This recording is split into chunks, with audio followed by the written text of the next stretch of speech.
I'm Al McFarlane. Welcome to the Conversation with Al McFarlane. Glad to be here and glad to have you along as well. Today is Friday, January 16th, 2026, and what a raucous, rollicking beginning of the new year.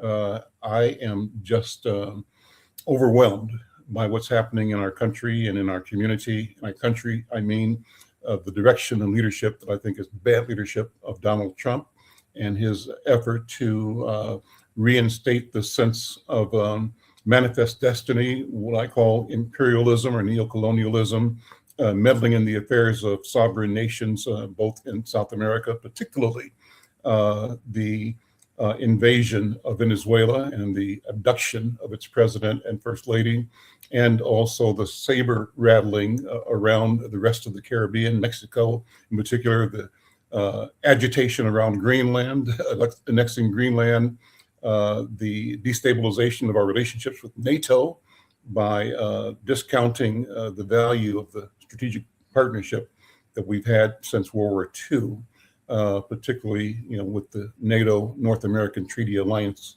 Treaty Organization. All of that on the table at risk, and to what end? And I fear that in part it's theater designed to obfuscate, to shield, to hide, to move our attention away from the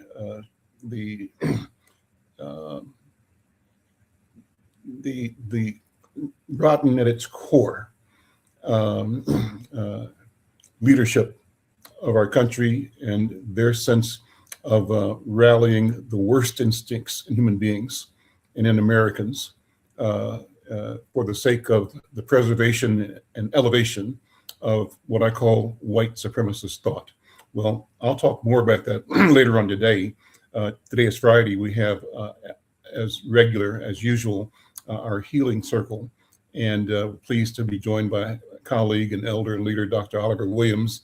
Dr. Williams, before this show is over today, we've got a special guest talking about aging and dementia. We're focusing on that, and it's an important issue. And before we started, I asked our guest if she was comfortable also pivoting to talk about world affairs and community affairs, and particularly, I'm engrossed in understanding the presence and the movement and the harm being created by ICE right here in Minnesota. But I'm also heartened, excited by the resistance from our governor, the mayors of both cities, and our congressional members, all rallying to protect the sovereignty and the dignity of the people of Minnesota. And so I was saying to our guests coming up, if you're comfortable, hang out with us, because we want to invite the public to join the conversation on the chat, on any of the channels that we're on. We're on Facebook and LinkedIn and YouTube. And if you were around yesterday, we had a significant amount of engagement, people following. The chat was on fire, as they said. So we want to do that again today. Let's get people to weigh in on this issue of ICE's presence in Minnesota and in other cities around the country. And I've been listening this morning to hearings going on right now as we speak over at the state capitol. There is a field hearing by members of Congress that is meeting here at the invitation of our Representative Ilhan Omar. So we might be able to drop in and catch a little bit of that in the course of the day. Before I go, though, Dr. Oliver, let me just invite listeners and to send a note out to their friends and colleagues saying we're on the air, we're live, and we want to invite them to join the presentation. So there it is. And as we're talking, I'll be working on the side to generate notes on this conversation as well to my Messenger and YouTube and other social media platforms. So there we go. Dr. Oliver, how you doing, man? I'm hanging in there, Brother Al. It's been interesting watching the things that have been going on. My son has been going to the protests. And so, and I said, don't go without me. I want to worry about his well-being. But at the same time, I appreciate his commitment for justice. And so I got to support him in that regard. but I think that's one of the things that's interesting. It sort of reminds me of as a young man, seeing the protest and how people responded to dealing with injustice in its different forms. Mhm. And it's been interesting having people from a younger generation that weren't around when those things were happening, stand up and protest because they see wrong as wrong and they want to confront it. And I'm in the same space. And I thought that with some of the things, I wouldn't see it the way that it is, and it has been, I guess, for a bit since the person in the White House has been reelected. But it's been challenging for me to be able to see him and to go much further in terms of the degree of his racism and disregard for our allies and our support and nationally as well as internationally. Doesn't make sense, but we know he's a puppet of Putin, and but there's some foolishness that's going on beyond that too, and I think calling it out is something that's important for us to be able to do and deal with. So I just had a range of emotions associated with what we're dealing with in this country. So, Let's talk about that for a minute. What is the range of emotions? What are you feeling and thinking? well, on the one hand, feeling as I have with regard to the Twin Cities, when George Floyd was killed, and even before George Floyd, but when George Floyd was killed, seeing people's reaction to it and seeing the diversity of people reacting to the injustice, Mhm. but also, watching things happening currently is the range of people who are out protesting, young, old, black, white, Asian, Native American, Latino. It's been it's inspiring me. The other thing I appreciate is Keith Ellison, Mhm. and to see him and the governor and people who are many of the people who are representatives, particularly Democrats, Mhm. stand up to this foolishness. Is disappointing to me about Republicans that are going along with his foolishness and some trying to justify it. The Republican Congress person here is very disappointing to me, and but he has been for a while. But Mhm. it's been interesting seeing some Republicans peel off and recognize that what Trump is doing isn't good for the country. And to me, one of the things he's trying to do, I believe, is bankrupt the country. Hmm. And I don't know whether he's doing it. I know he's trying to enrich himself. What's interesting to me is the emoluments clause, that is put in place for public officials not to take advantage of and getting rich off of foolishness that's happening in terms of having people try to find favor with them or to and I don't understand why they gave him immunity. That doesn't make any sense to me whatsoever. But there's got to be some way to be able to deal with that and to take it away. And the other thing is there's got to be some way to be able to get his co-conspirators too to um, have some consequence associated with their behaviors. So those are things that I've been thinking, and I just wish things could go a little quicker Mhm. than they have been. I know it's important to be patient and that these things take time, and you want to cross the T's and dot the I's, but I wish that we could be more immediate in terms of our responses. So let's bring our guest in.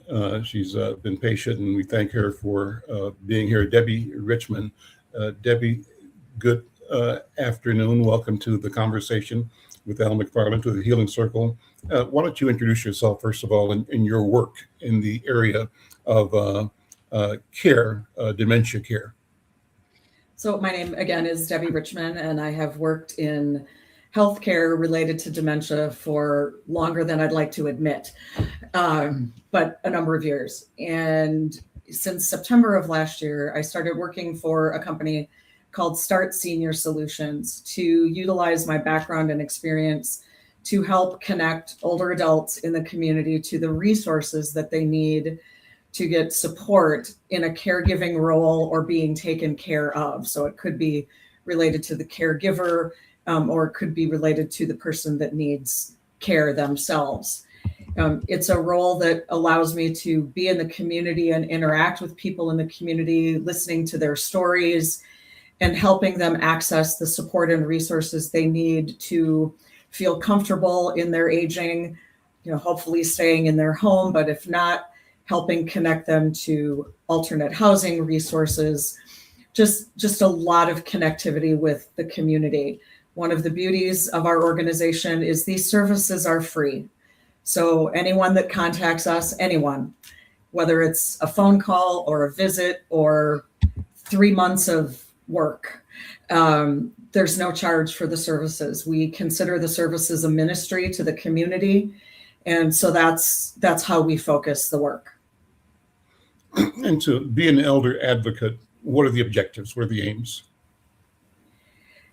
To make aging a little bit easier. Growing old, as I'm learning, and perhaps you both are learning as well, can be wrought with challenges. Most of us, myself included, I think, don't think about what's going to happen when we reach a certain age. And if that age also comes with an illness or a challenging situation or not a lot of family support or not a lot of financial resources, our organization and my work really try to help people overcome those so they can truly live their best life as they get older. A lot of what I did in healthcare when I was in healthcare management was very similar work, just from the inside out. Now I'm on the outside of these situations, but I have the experience of working in long-term care and in assisted living and for large nonprofit organizations. So I understand the rules and regulations, but I also understand the rights of the people receiving care, the rights of people to access care and resources. And I intentionally put myself in the middle of those conversations to make sure that what needs to happen and what people are entitled to does happen. So really trying to help eliminate those barriers. And there are a few. Let me share a little bit about your work. May I call you Debbie? You may. So you've worked over 30 years with older adults in various settings, including long-term care, assisted and independent living, memory care, and community. And your areas of expertise relate to dementia, both for the person living with and the person's caregiving. You've done presentations across the country for both professionals and caregivers. Your current role as the elder advocate for Start Senior Solutions focuses on families struggling with dementia diagnoses and providing support so they get to the needed resources. And, as you just said, one of the challenges relates to dementia care management, things like behavior, like housing, like activities of daily living.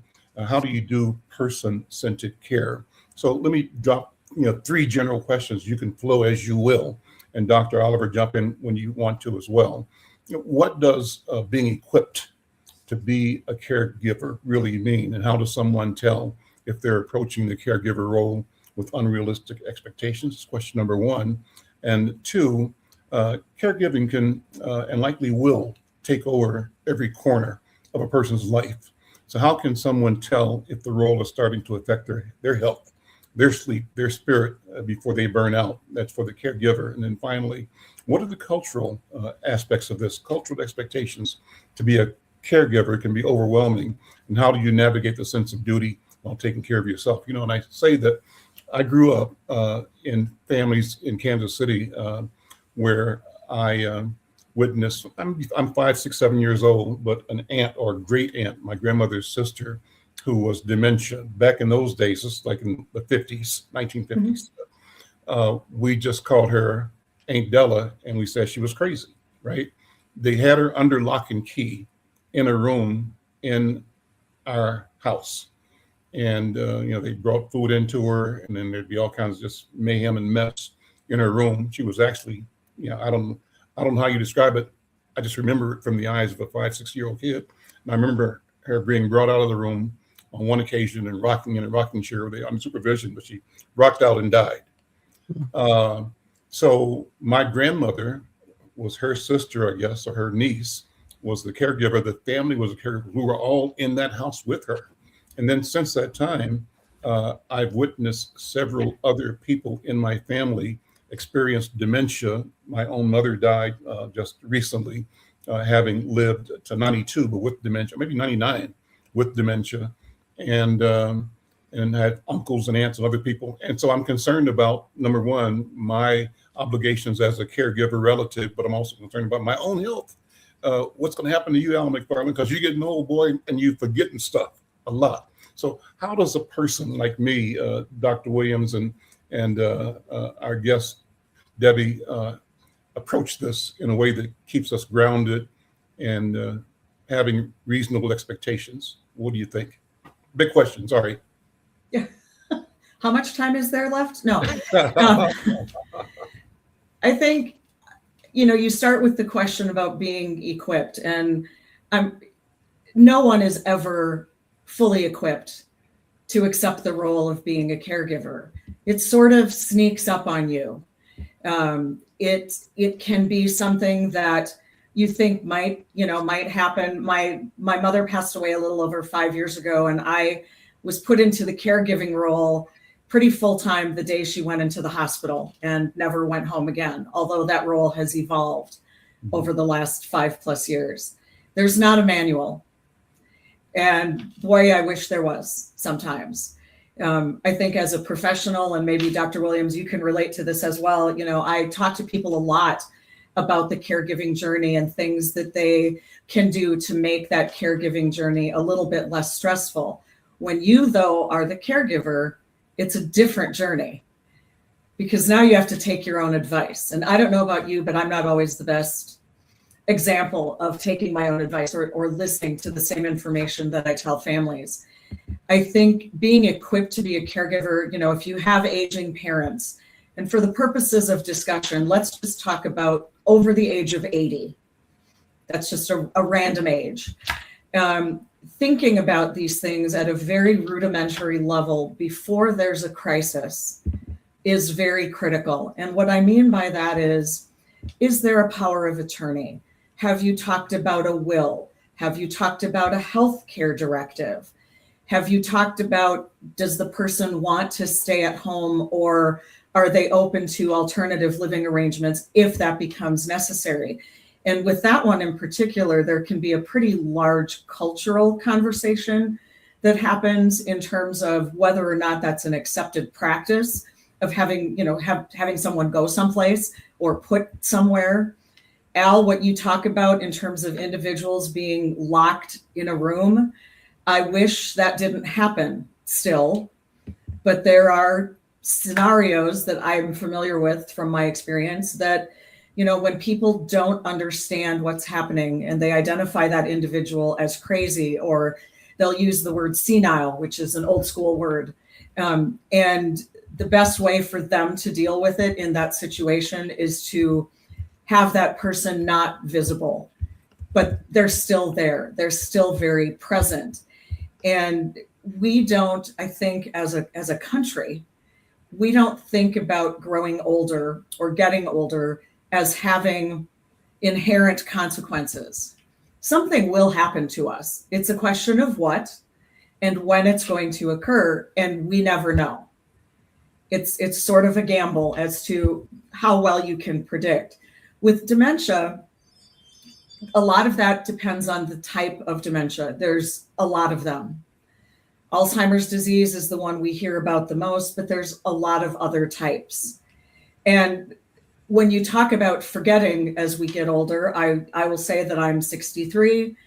A lot of forgetting is caused by too many things going on in your head at the same time and trying to keep track of all that information. Al, when you were speaking earlier, and I was trying to count how many different things you're thinking about just in the context of an hour. It's not a big surprise if something gets missed. Mm-hmm. But the key difference is when whatever that is resurfaces, do you remember why you wanted to talk about it in the first place? Yes, I'm sure you will, which means it's not a disease type of forgetfulness or memory loss. It's just what's happening in the world. And to what's going to happen in the second half of the show, there's a tremendous amount of stuff, stress going on outside all of our walls right now. And certainly this is not helping caregivers.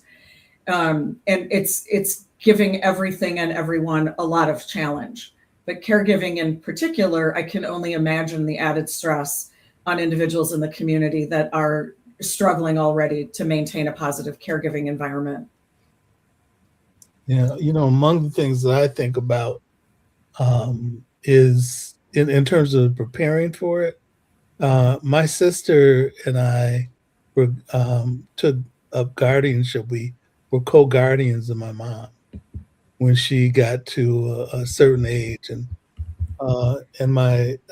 so my sister, who recently passed away, she ended up taking my mom into her home. Now, my mom passed away in 2005, and so my sister and I really spent a lot of time trying to figure out how to respond to my mom.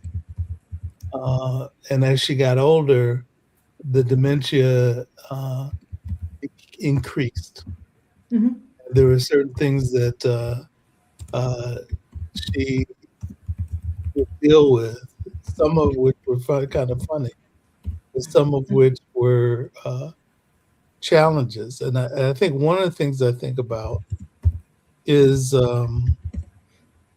my mother being at a place where her mobility was difficult, and my sister couldn't manage that. And so we talked about putting my mom into a nursing home. Mm-hmm. And as she went into the nursing home, we had to talk about the economics associated with that. So my mother couldn't manage the stairs. And even in her house, but also in my sister's house. And my mother, we went to visit her in Detroit. So when I went to visit her, I went into a room, and she said, and there was a Dracula movie on. And so she asked me to whisper because she didn't want the people on TV, or Dracula to recognize that we were there, because she was a little concerned. Another time that we talked, I would call her on the phone, and when she stopped being able to really have relevant conversations with me, she was thinking she was in her room, but she was saying that something was going on, and something that was going on at my uncle's house. But my uncle had passed away, and he didn't, and my aunt, his wife, didn't live in the same place that she was describing. And so she also had the belief that she was on the phone with him, but that wasn't true. So when these things started to occur, and her having conversations, she had her own phone, but she was describing things that sounded like she was in a different place. And so I had to call my sister and ask her where my mom was, and finding out that my mom was upstairs in the room that Mhm. my sister, had set up for her. And so we realized that my mom was um, deteriorating over a period of time. And my sister and I had to deal with the guilt of, um, placing my mom in another space, because my sister didn't have the capacity to deal with it. And then we had to deal with the economics of it. And so, you at least in back in 2003 and 2004, you didn't have to worry about the healthcare system in the same way you do now. Mhm. And it takes a lot of resources to care for a person and in a particular facility. And what I would come up with when I would go to events, like somebody would have a dinner at their house, and they took their aged parent with them, and they seemed like they were so elegant in the way that they treated their family member. They were so loving and caring. And so and it's, to me, it was their demonstration about how much they loved their parent, and or loved one. And I felt some sort of level of guilt because you know uh, I didn't bring my mom to Minnesota. But the other side of it was that my mother had friends, a lot of friends, and a lot of family that would go visit her on a regular basis, both at my sister's house, but also in the nursing home. And it was difficult to be able to see my mom transition to a space where people didn't understand her life experience and the quality person that she was, because she was always a very helpful and loving person and a woman in the church. And a lot of people from church would come and visit my mom. So, dealing with those emotional transitions, dealing with the economics of, caring for a person, trying to figure out how you can still care for someone. When I would visit my mom when she was in the nursing home, I would take her out, and we enjoyed ourselves when we go out. But I also remember a comment she made that always stuck with me, and it was, "Am I dreaming?" So when we go out and we go to places, so I don't know, you're not familiar with Detroit. There's a place called Belle Isle, and it's an island in between Michigan and Canada. Okay. And and uh, and so we'd go around there, and then we'd stop and get a shake or a soda.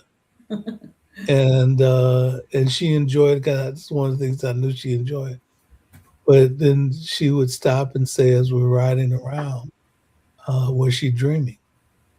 And those comments sort of stick with you. But trying to figure out how you can still love the person and care for her. I'd give her a bath when she was in the nursing home, and after I would give her a bath, then she would say, "Well, I need you to give me a bath." So Ma, I just did that, you know, and her not recognizing that it just happened. And so, dealing with the loss of the person that you knew, uh, to someone who was dealing with challenges, and then getting to a place where you couldn't communicate with her anymore, and then the loss of that connection. I couldn't call her on the phone and have conversations with her like I used to. So those losses are interesting things, but also navigating the system is another thing, trying to find the support. So Debbie, it would be interesting to me to for you to talk about what those supports are within the system as a person starts to go through dementia, and the challenges of staying home, but also the challenges of moving into another facility to be able to support them. So, Dr. Williams, there's a couple of things you said that I feel like I have to respond to first. Okay. One is about you made a comment about guilt, which is, of course, always in 5 capital letters, and it ebbs and flows. But you talked about not bringing her to Minnesota. But then you talked about the people that came to visit her, where she was, whether that was with your sister or when she had to move into the nursing home, and the connectivity to the church and the church community. I would say, instead of thinking about that experience as coming with guilt, you gave her a gift. Yeah. You certainly could have moved her to Minnesota. I don't imagine there was anything preventing you from doing that. But all of those components you talked about that focused on her, and most importantly, who she was, people that knew her. If I would have met her, you could have given me the Reader's Digest version, but I don't have the history. These were people that could visit her and interact with her, that had the history and could connect to her in ways that people up here would not have had the capability to do. So it's a gift being able to do that. And then obviously you had to figure out how to navigate that, and not having the ability to go every day or every other day. It was very intentional, I'm guessing, when you went to see her. Yeah. But then you did things, talking about going on a drive and having a milkshake. And my guess, it was a particular flavor of milkshake. Things that connected her not only to you, but her past. And those are the things that dementia doesn't take away, at least not right away. And sometimes never. Sometimes, even though they can't respond to you verbally, and I've seen this more times than I can tell you, having someone be able to hear, because they always hear, you tell them a family story or something that you remember fondly, and they react. Their eyes open, they turn toward the sound. Again, it's that connectivity. And this is where we start talking about person-centered care. Yeah. What does it mean to take care of the person? Thinking about resources, Start can give a lot of resources. I also have a filter that I have to use, where if the person, I just met with a woman who's 96 years old from Michigan. Her daughter lives here. The daughter wants her to move here. Mom ain't ready. And in my work, I have to listen to that. Yeah. Just because the daughter wants her, it's going to be easier for the daughter, no question. It probably would have been easier for you, but it's not easier for her. Her friends are there, her community's there. She's very active in her church. And I got the sweetest email from her after we met that she did not copy her daughter on. And I'm pretty sure that was on purpose. Mm-hmm. To thank me for the conversation that we had. We talked a lot about what made her her. And when dementia appears, that is probably the most important piece of the entire process, is focusing on the person, no matter what.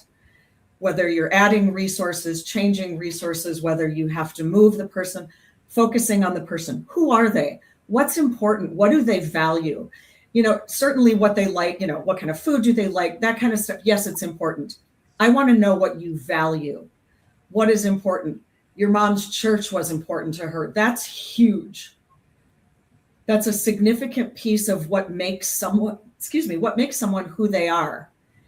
From the time she was a little girl, I'm guessing, she went to church. And it wasn't an optional activity, I'll bet. You went to church on Sundays and whenever else you were told to go. That was the norm. That was the expectation. What has been important to her in her life, about her family, if there was a career, that is such a fundamental piece of care that when I talk to a family, I ask those questions. Sometimes people that call don't even tell us. I had this happen yesterday, didn't even tell me their mother's name. I had to ask, can you tell me your mom's name? I need to know something. I need to feel like I'm talking about a real live human. Yeah. And not just a 62-year-old or however old the person is. There has to be a connectivity, even with me. The resources are the easy part of my job. The right resources in the right situation sometimes make things a little tougher, but I know how to navigate the system. And so I can take all of that stress away, and it may take me a day or two, but I can connect people to the resources that are best suited for them in their situation. It may be disease, it may be cultural, it may be neighborhood, it might be somebody that's moving back to where they grew up. Sometimes people come here, sometimes they go the other way too, and talking about it all, because that in and of itself, I think, is a huge resource for people, just to have someone to talk to that's not going to question, not going to invalidate, but encourage them to talk more. Why do you feel that way? Why is this important? Because to tell me it's important is one thing. Explaining the reason is another layer of understanding that helps me just do my job better. Yeah. I also want to just quickly comment. Sometimes people, particularly with advancing dementia, say things that you don't know how to respond. You knew very well where your mother was, but your mother was giving you a very different story. The movie Dracula, let me just say that wasn't the best choice of film. But sometimes I remember a situation where I worked at a long-term care facility, and there was a woman who was adamant that there was a man coming in her room every night. Every night. We put in cameras, we investigated, we made sure there were no male caregivers. No, if there was maintenance, we took what had to be fixed out. We didn't intentionally have men in her room. She continued to say there was a man in her room every night. We figured out who the man was, Dan Rather, Right. on the CBS Evening News. Right. He was a man. He was in her room.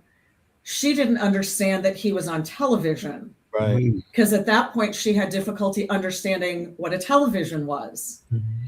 And so those are things that with a family, communication can be tricky. And a lot of communication is based on validation, trying to figure out why they're saying what they're saying, rather than, Mom, there's no man in your room. Right. We can see on the camera there's no man, and that doesn't matter to her. Right. Because there is a man in her room. You just haven't figured out who it is yet. That's right. So and we could talk much longer on all of these things, but I hope you know that what you did for your mom was truly a gift in letting her be connected to the people that could stay connected with her. Mm-hmm. And that when you did see her, you spent that time with quality, doing things that maintained that connection as a mother and a son. Yeah. And that's enormous. And I hope you can let that stay with you a little bit. I managed to. I realized that if I had brought my mom here, really the three people that would have gone to visit her would have been my son and my wife and me. And that's a lot. That's a lot. But, big job.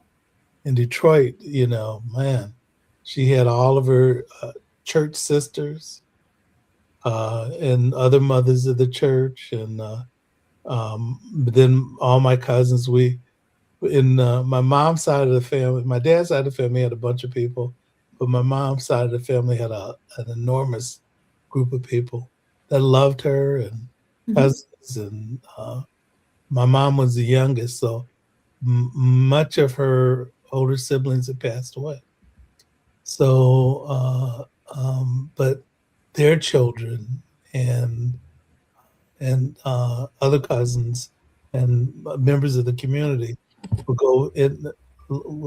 go visit my mom on a regular basis. They just loved her. And I knew that if we brought her here, she'd lose a lot of that. And I've also felt like it helped her stay connected to the community to some extent. Well, and I'm So, sure you've heard the phrase, it takes a village. oh yeah, She had a village.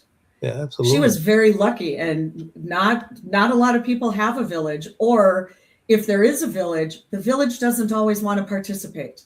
Right. The village wants to know what's going on, but Yeah. they don't want to take that step to get involved. Yeah. So it's really a heartwarming story, and talking about that village and that support, not only for her, but for you, knowing people were seeing her and interacting, and in essence, being caregivers. Yeah. Yeah. And it was also something that, I loved my sister quite a bit, but among the things that I thought was the fact that we shared that experience together. And that's something that I think brought us, we were close before, but, brought us close together as we went through, and then we go to court, because we'd have to go to court as guardians of my mom. And then to talk about the care that she got. My mom was she had problems with her hips, both, and she was afraid to have the surgery. But when I became co-guardian, we had her have the surgery, and then her pain went away. Yeah. The other thing too is, when people start to lose their memory about things, some of my brothers and sisters have passed away, but she wanted to know where they were. Mm-hmm. And so, to continually try to remind her that they had passed away, and I'm trying to talk to my relatives and say, don't keep forcing that on her, because you'll tell her, then she'll forget again. And every time you tell her and she becomes aware of it, she's reliving the pain of the loss again. Yeah, that's a slippery slope. Yeah. When things like that happen, and oftentimes a way to make that less distressing for the person that's asking the question is giving a different answer. You really had a good relationship with Bill or whoever the person is, and we were, we're such a close family, and sort of talking about the memory and talking about the person, but not talking about the trauma. Right. Because in this case, and you just said this, it doesn't stick. It becomes recent memory, like it happened 5 minutes ago. Exactly. And so then they go through that over and over and over again. And depending on the resource you look at, we call it therapeutic lying or therapeutic fibbing. You can call it whatever you want. Some people have a really hard time with it because you shouldn't lie to your mother. It's not lying with intent to harm. It's creating a dialogue that's not going to cause her distress. So it's actually the opposite. Yeah. Where you can have a conversation about the person and talk about memories, because the beauty of short-term memory frequently, not always, is that you can very easily redirect them in a more present conversation, and they lose that question. Right. That question goes away. Can't guarantee it's not going to come back, right. or that it won't come back with a different person. Right. But then if everybody's consistently responding in that way, they don't have to relive that moment. And frankly, nor does the person she's asking. That's right. Because that's a difficult, and it's common. If there's the loss of a spouse or a loss of a child or whoever it is, that's not an uncommon situation that occurs, but there are ways to work around that. And I think, I know that we're going to pivot here in a minute, but I think one of the most significant resources a caregiving family can access is education. Wherever you can get it, and whoever is willing to talk to you about it. The internet can be a blessing and a curse, but it's a place to start. Again, resources we can give are other associations or organizations where you can talk to somebody about what's happening, the situation, not just as the caregiver, but understanding the process. Mm-hmm. What's the disease, what to expect. there's always likely things that occur, but everybody's an individual. So there's not a manual or a specific roadmap. If you're caring for somebody with dementia, here's what's going to happen. It doesn't work that way. But there are resources to at least educate people about some of the broad symptoms that go along with these diagnoses, when for sure to contact a medical professional, what might be some of those significant catalysts, so that the day-to-day things become more routine and less concerning, and you can more easily identify something that is maybe a more significant symptom to avoid having something happen that's catastrophic, which is what we don't want to have happen, where they end up in the hospital and then things can go from bad to worse incredibly quickly. Yeah. One of the things that my cousin said, and she did it with regard to my aunt, was that, and this may be morbid to some, but I thought it was good advice. She said to my sister and I that what you should do is plan the funeral beforehand. She said, because if you don't, trying to plan it as it happens causes a lot of grief. That kind of goes back to, becoming equipped. When we talk about advanced care planning, that's always something I will talk to a family about. With my mom, we weren't planning on her getting a terminal cancer diagnosis and dying 2.5 months later. But I can tell you that with my father, who is now 92, everything's planned. Yeah. Because you're exactly right. In the moment, you're not equipped to do it, because there's too many things happening, not the least of which is the emotion. Yeah. But, and I don't think it's morbid at all. I would go again saying it's a gift to yourself. It's a gift to your family to have all of that stuff. And to the extent that the person can help, maybe what's a favorite hymn or what's a favorite reading that you can engage them in that discussion too. And that's also a lovely way to make that less of a negative interaction and really more positive. Yeah, it's interesting that my mom had some ideas about what she wanted with regard to her passing, but another thing that was interesting was that my sister ended up planning out her funeral. So my nephew and niece ended up basically taking her directives in terms of what she wanted with regard to her funeral, which I thought was really interesting. So my wife and I are talking about it and trying to put it in place for us, or at least for me. I'm expecting to go before she does, but we'll see. It's a great thing to do. And I have things that I've already pulled, readings that I would like, and I'm a musician on the side. And so things that I would like to have musically, it's a great thing. Yeah. And it's a great way to maintain some control, even when you don't have any. That's right. So interesting, Debbie. What music do you do? What do you play or sing, or what's your musical? So when I was in college, I was a vocal performance in piano minor with a music therapy degree, and I sing professionally with the Minnesota Chorale here in the Twin Cities. So we perform a lot with the Minnesota Orchestra. Nice. So what does music do in the lives of people that are experiencing dementia or growing old? And I raise that question for two reasons. One is that I remember interviewing my friends over at the music center in St. Paul. What's the name of it? The Walker? Oh, not McFarlane.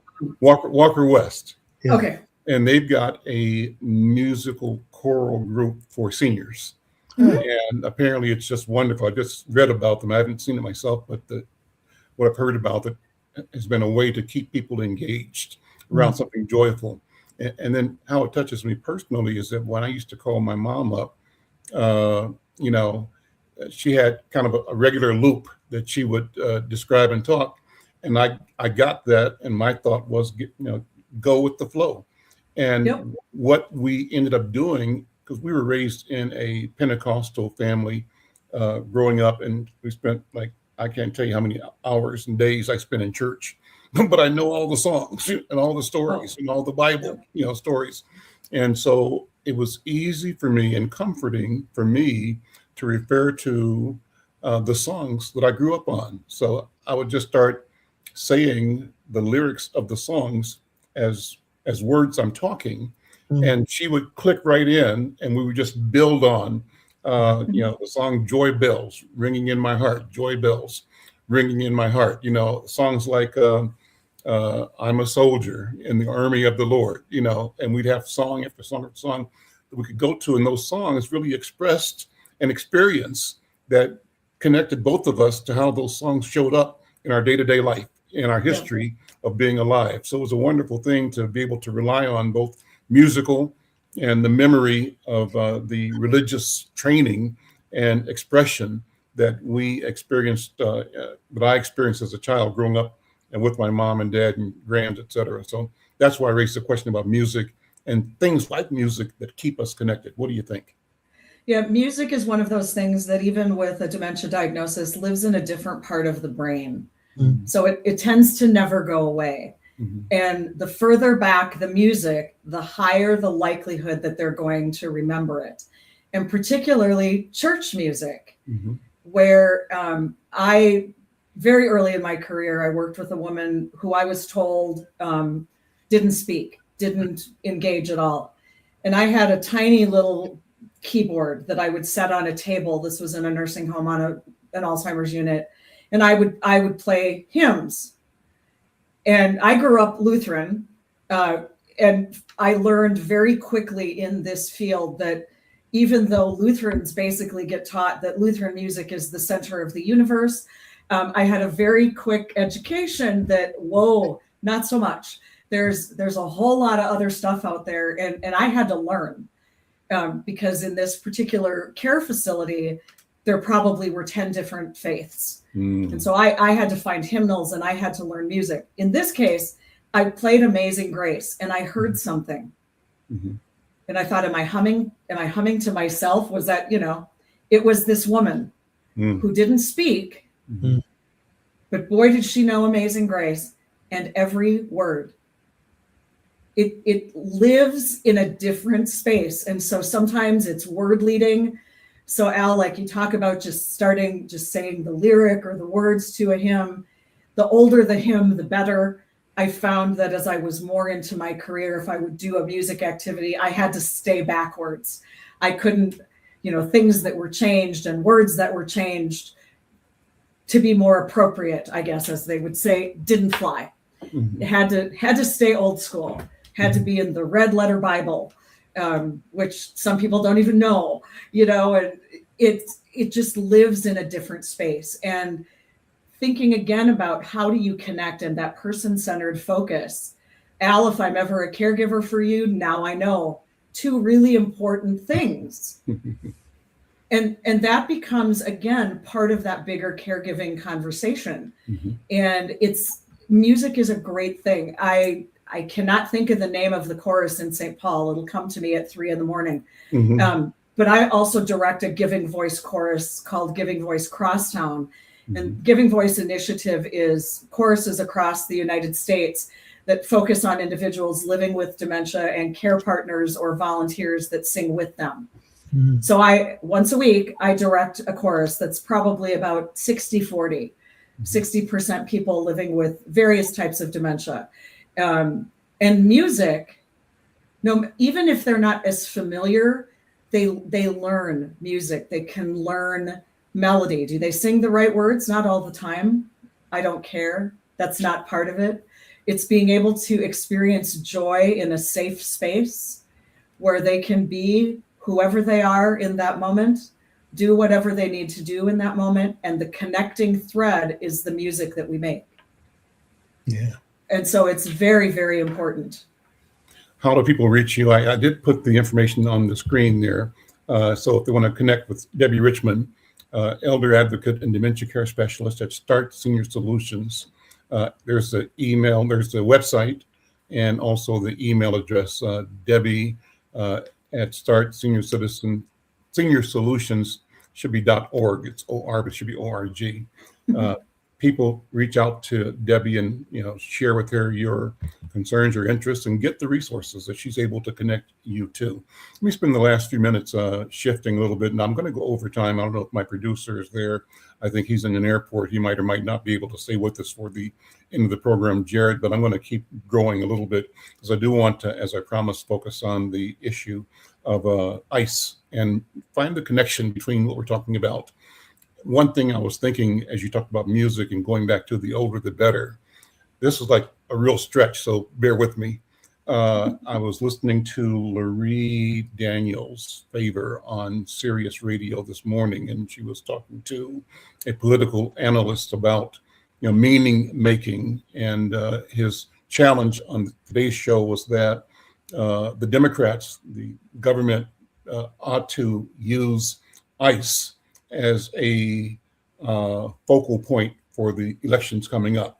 That we are able to and should be able to rally the voters' civic engagement by focusing on all of the atrocities that ICE is committing in a sense that disregard the Constitution, the principles of equity, justice, the law itself. They're bending the law, ignoring the law, acting as though they are above the law, and that they are presenting themselves both unqualified and misdirected, but believing and following their leader, who is taking them in a place that is not what we believe represents the best of humanity, certainly the principles of America. So right now there is and so the point I was going to make there was that going back to the oldest song, and one of the things that I'm doing, this was the stretch, is studying Metu Neter, which is ancient Egyptian language.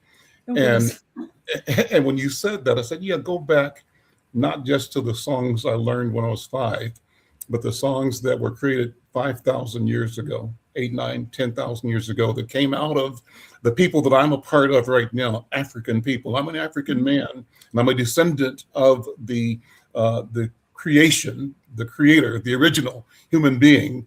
And so that original human lives in me, and I'm simply the latest iteration, as you are, and as Dr. Williams, as we all are. But to recognize that and claim that and do a reset on what it means to be the best human being we can be, that's the order of the day.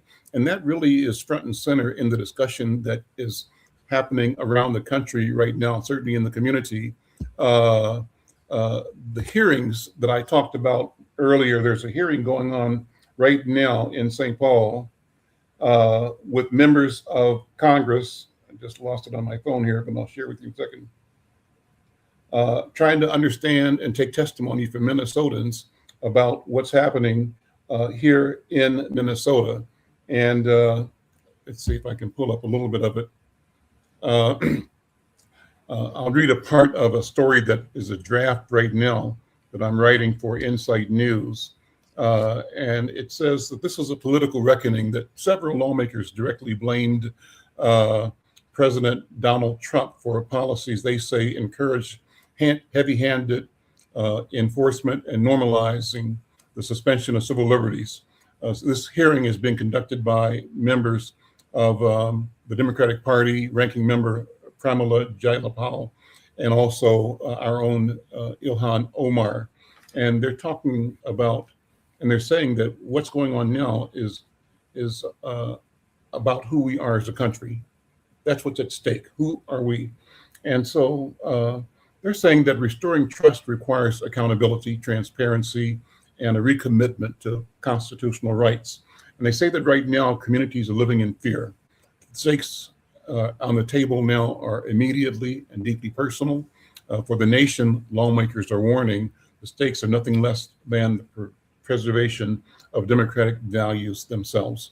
And so as you watch what's unfolding with ICE here in Minnesota and the community's reaction to it, the reaction to the death of Renee Good, and now 2 other people shot, 3 others shot in North Minneapolis in the past couple of days, what are you feeling and what are you hearing in your circles, both Debbie and Dr. Oliver? What do you think?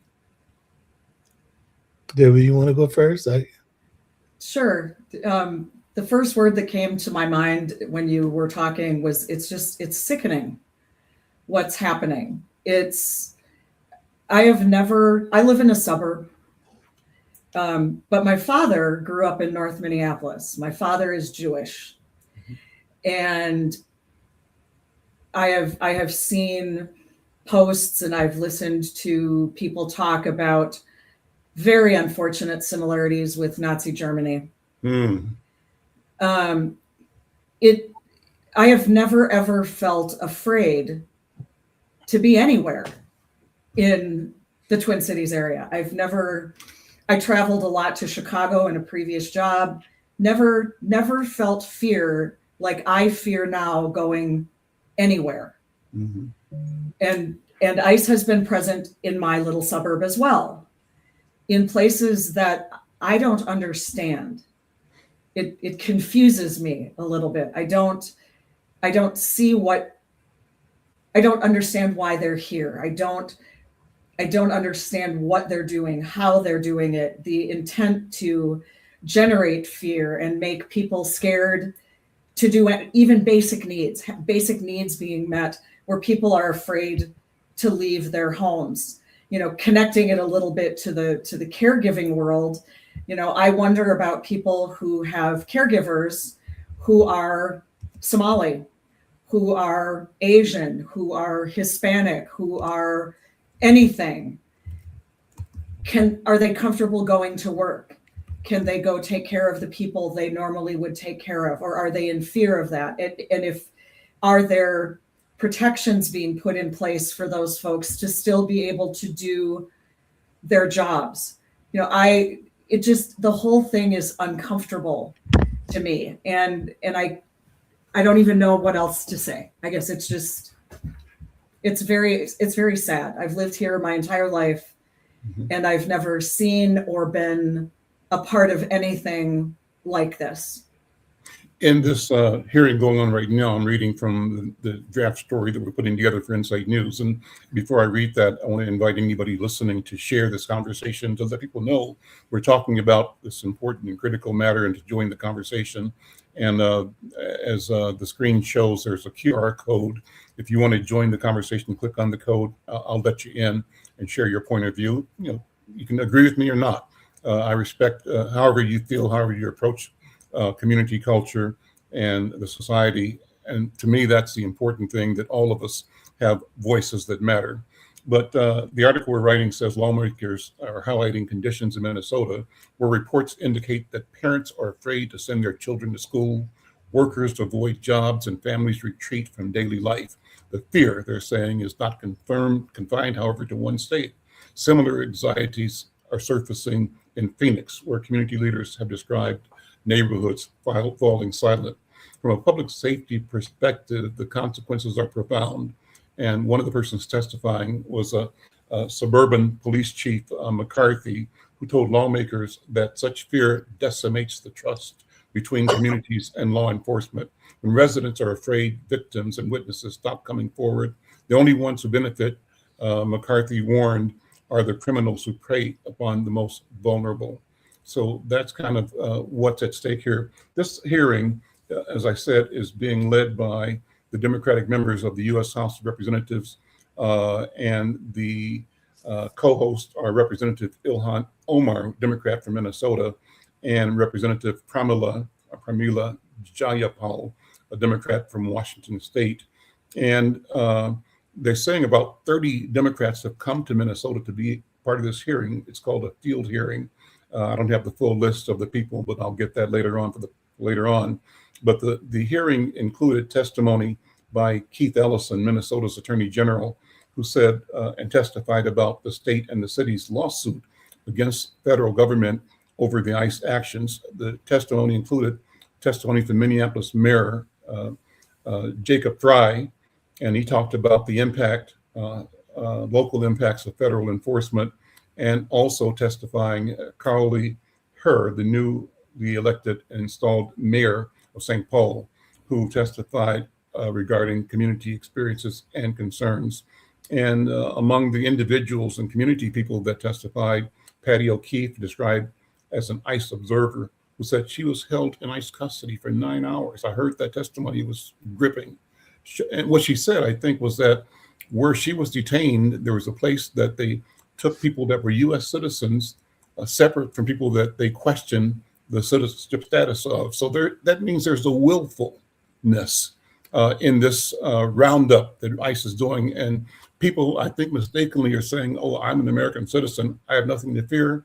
Oh, brother, oh, sister, I think you do. You better wake up, because even though you think you are immune, it's just a question of time and opportunity before you get otherized. That's right. And turned into the adversary, and therefore they justify bringing their oppression to you personally. That's what I think. And a Somali American Minnesota resident also was taken into custody during his lunch break, despite being a U.S. citizen. I heard in the report today, I think I was listening to Don Lemon this morning, talking to a Minnesota advocate, person associated with the formerly associated with American Civil Liberties Union, and who's with the Justice Project in Minnesota. But they're saying that the Liberian person that was arrested by ICE was ordered to release that man from custody by 11 today. Whether that's happened, I don't know. If you are listening and on any of the channels here, Facebook or YouTube, and you have information, love to have your feedback, your input on the conversation. Dr. Oliver Williams, go ahead and respond to that initial statement. What are your thoughts? I just think that ICE it's an intention to be able to intimidate people in communities. And it's his Trump's perspective in terms of what he wants to do to the society and to be a dictator. I have Sonia and I have a friend whose husband was picked up by ICE, and he disappeared to Montana. And then, my wife is Puerto Rican, and she has an accent. And so I think about her carrying a passport with her, if that will make a difference, to make sure that she is safe, because you're supposed to be. So with the woman that was shot and killed, it didn't matter whether you were a person of color or you weren't. Mm-hmm. But another thing is the fact that I've heard stories where ICE picked people up because they were a person of color, and or they may have had an accent. So let me sit with that for a second, Dr. Oliver, because you mentioned this killing in South Minneapolis shows that ICE will kill white people too, and a white woman in this case. And why is it important to make that note? This is black man to black man, and I'm inviting you to witness this conversation, Debbie. When my wife and I were talking about, when we first heard of the shooting, I think I was actually either producing my newspaper at the time and talking to my designer or graphics person online. I told him about it, and I said, I don't know if the person's white or black, likely a black woman, because black women's lives and black lives are not valued here. So I'd be surprised if it was a white person, And so I was surprised that this white woman was killed by the police. When I saw the videos, it was horrific, And so that's a conversation that we have in our community. We always ask, when any crisis happens, I wonder if they were black. Why do we have that conversation? And what does it matter? One of the things that a congressperson said today was something to the effect of language that says, one of us, many of them. And that wasn't the exact words, but it had to do with when things happen in the society in large, whites see themselves as individuals. When it happens and involves a person of color or an other, it's all of them. And so that's been the rule applied to the Somalis, theoretically, or at some level.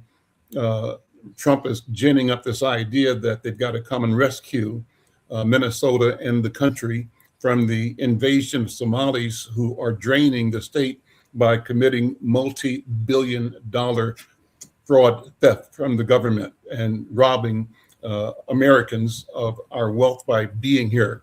And he's actually gone as far as telling Ilhan she should leave the country, that he doesn't want her here. That is absolutely unacceptable and crazy in my point of view. But it's consistent with the process of demonizing, if a white man does something, it's one white guy. Jeffrey Dahmer, one white guy. What's his name, who killed the kid in Florida? Just one white guy, right? Even the Unabomber or the New York, But if someone of color, Black in particular, that pain is attributed, or that incident is attributed to the nature, the character, and the presence of the entire class and race of people. What do you think, Dr. Oliver? Well, as this thing came up, and I heard him talk about fraud and Somali community, and you had to get rid of all Somalis. I said, well, what if there was a person that had 34 felony counts, and then what you did was you ended up judging all white men based on that person? Mm-hmm. I have a lot of friends that are white. Mm-hmm. One of my close friends is that when I came to Minnesota is a white man that we stay in contact, even though we're both old. We stay in contact with each other, and we've been friends for a while. One of my oldest friends is a Jewish man that I grew up with, and we met when we were 19. Mm-hmm. We're friends all these years. He was in my wedding, and I was in his wedding. And a white man that's been a good friend. So the thing that I think about is I don't judge everybody based on who Donald Trump is. Mm-hmm. So why would he look at the people that did bad things and then think that it applies to everybody? Mm-hmm. So if there are people that are doing bad things, deal with those bad people. But paint everybody with the same brush. Right. So that's one thing I take offense of with him, in terms of how he deals with everybody. But the one reality for me is when you're dealing with a white Christian nationalist, white supremacist, he's doing what they do. Mm-hmm. And it's the thing that's been interesting to me. It's not new for the Central Park Five that were found innocent, and he put ads in the paper about killing them. Mm-hmm. And it's not unexpected. The question for me is why other people didn't take it seriously. And his behavior is the behavior of what you expect a person like him to do. But so that's a reaction that I have, and his intention to intimidate. I had a classmate when I was in high school, and so this young man, he's not young anymore. This old man contacted me. He saw something on Facebook.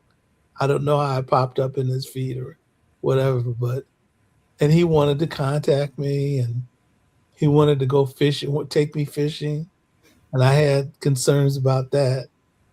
But then, because I remember the way it was when I was integrating that school, and it wasn't always very comfortable for me, and he wasn't always comfortable for me. But I gave it a shot. But then I found out that he was a Trumper, and he would make some comments about things, and then put it in my Facebook feed. And so I asked him about that. And so I said, man, you got to lose my number and lose my email, lose my Facebook. Don't be in contact with me, because when I ended up reflecting on my high school experiences, I said, well, maybe I was looking at that from the eyes of a young person. But then he validated it Yeah.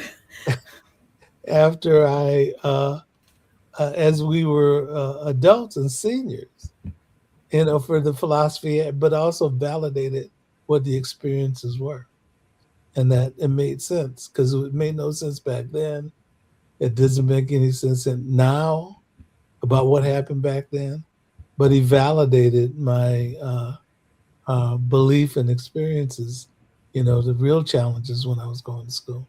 And it was interesting that the middle school that my mom wanted me to go to, and then the high school that I went to, they didn't have us come into the school because they loved us or they had to change your heart, because they were trying to exclude you, before.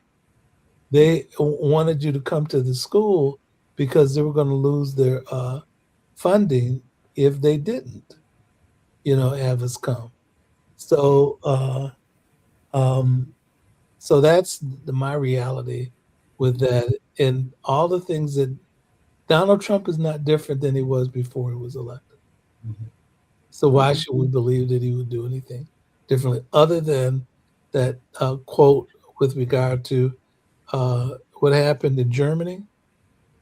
Mhm. Where they said, they came for all these other people. I'm misquoting, but Mhm.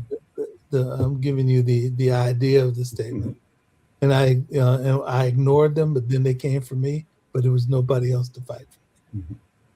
And which is interesting to me, because I within the last 10 years, I used to go do things for the government and do things for the military and do training in different countries. So they sent me to Germany, to Weinheim, and then that to do training there. But I also lectured at Bad Lippensee at the Lutheran University. That's there, and I didn't realize that Lutherans used to have nuns, but we were in the Black Forest, and I had broken my ankle off my motorcycle, which we won't talk about, and I I had to do this lecture and teach for a week at this university. So I got there, and people couldn't have been nicer. I mean, there were a few people that could have been nicer, but you could tell that they were a bit resentful. But but most people were just wonderful and extended. And I had to take the train from the airport to Bad Lippensee, and it was fascinating to me. We got there. The students were wonderful. The faculty was wonderful. Um, they but strangers on the way were wonderful, and so what's interesting to me is that Germany has this belief system and ways that they confronted what Hitler had done, and that it's against the law to do the things that he was doing before. The other thing So, that so what's that mean for us here now? What does that mean for? Because I think both you and Debbie talked about the parallels or the closeness or the proximity of the rhetoric and the incidences that happened in history in Germany in particular, and what's happening unfolding right now. It feels like it's the same thing. well, I think you said it earlier, Al. This manifest destiny and this colonial perspective about how Trump and his ilk think about things. I think that they had the wisdom and the will to confront the isms that existed, but they had to come face to face with that. Then they developed laws to be able to respond to it. Now, it didn't touch everybody. I mean, I took Sam and Sonia to Germany on one of the trips that I had to do, and we went to a shop and they had these Harry Potter dolls, and so we were looking at them, and the shop owner was wrong, Let's say, let me just stop there, and the way that they dealt with things. So I bought the dial at another place and took it back and showed her that I bought the dial somewhere else. That was petty on my part, but we did it nonetheless.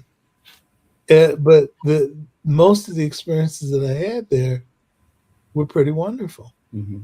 So the answer to your question is, I think that they had the will to recognize something is wrong. Mm-hmm. Taking care, erasing people's history is something that we've done in the United States for a long time. But what's interesting to me is that Donald Trump is a person that's not the most intelligent person in the world. Mm-hmm. And he says that there is no history of people who come from diverse communities. But he's trying to erase what existed. Then he calls the DEI and we need to eliminate it. The logic doesn't make any sense.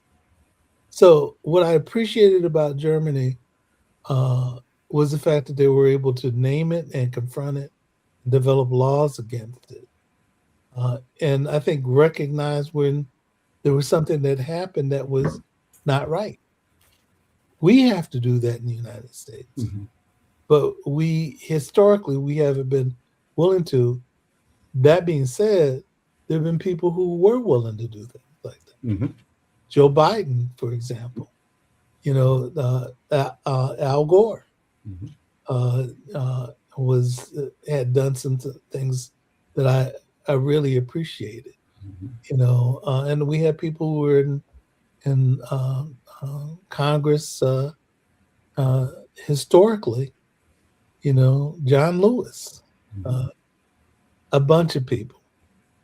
So we have to uphold those folks and not look at people who may want to say, well, it's me and let me support myself, because this man's got no loyalty to anyone. Debbie, what do you think? Let me have you close us out, Debbie, with your thoughts just on where we are and your role and responsibility as a human being, and also, connecting that to your training and your spiritual orientation. Where do we go from here? What do you tell our neighbors? A couple of things, Dr. Williams, I think you cannot forget history. Right. I know people try, and they try in different ways by, what they're doing. I just don't think like you can't erase the past. It's not like it never happened. And if you tear it out of a book and don't teach it or don't express that information, but you don't have to repeat it. I don't think that it needs to be this way. Right. This isn't what's been happening in my city, in my state, is affecting everybody differently. Mm-hmm. It's affecting everybody differently, but it's affecting everybody. I want to just share something quick. I have a friend who happens to be Jewish, mm-hmm. who posted on Facebook the quote by Anne Frank. Mm-hmm. And maybe you've seen this quote: "Terrible things are happening outside. Helpless people are being dragged out of their homes. Families are torn apart. Men, women, and children are separated. Children come home from school to find that their parents have disappeared." Not one word in that statement has anything to do with race. It's what's happening to humanity, what happened to humanity. And this isn't okay. And sometimes I don't know what I can do, but it's not just me. It's figuring out how my role contributes to the whole. And maybe part of my role right now is when caregivers call and they're dealing with a lot of additional stress because of what's going on. Are there things that I can do for that situation? But this is not me anymore. I never was, frankly. It's my city, it's my state, it's my neighbors, it's my community. It's people that I know personally, professionally, otherwise. It's not an isolated experience anymore. And it's terrifying. Mm-hmm. Listen, Debbie Richman, thank you so much. Dr. Oliver, is always great to be in company with you. I'm Al McFarlane. This has been an extended edition of the Healing Circle, the conversation with Al McFarlane. We'll be focusing, I think, in the weeks ahead. We may do more live streams daily, not only at the 1 o'clock hour, but at different hours as we monitor what's going on, both here in the city and even around the world. We'd love to have your involvement, your participation, your feedback in our comment section. If you want to join the conversation anytime this week, just drop us a note. I can be reached. Here's an easy email for me. It's al@insightnews.com. So send me a note if you want to connect and be in and on a conversation. Love to have you. Meantime, you guys have a great weekend, and enjoy, and let's stay positive. Let's not get overwhelmed, and let's keep believing that we are the change we've been looking for. With that, thank you all so much, and we'll see you next time. Thank you. All right. And my producer had to leave, so I'm going to try to do the outro myself here. And let's see if I learn how to do it. No.